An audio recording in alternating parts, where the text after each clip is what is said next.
Hello guys, সবাই কেমন আছেন? আশা করছি ভালো আছেন এবং আমি আলহামদুলিল্লাহ অনেক ভালো আছি। অ্যান্ড এখন আমি একদম no makeups, no filters, nothing is in my face. আর এখন হচ্ছে অনেক রাত হয়ে গিয়েছে। আজকে সারাদিনে অনেক শুটিং ছিল, আমার অনেক ভিডিও করা ছিল, আমার আরও অনেক কিছু ছিল।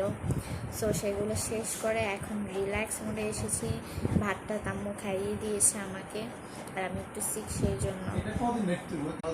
আর আর এই তো আমি এখন বসে বসে একটু মোবাইল টিপছি। সো এই তো দেখা হচ্ছে পরের মিনি ব্লগে। আর আমি এখন অনেক টায়ার্ড, এখন ভালো করে একটা ঘুম দেবো, দেন ঘুম দিয়ে সকালে উঠবো। সকালে উঠে রেডি হবো, দেন আবার হচ্ছে গিয়ে আরও কয়টা ভিডিও দেবো। দেখা হচ্ছে কালকে।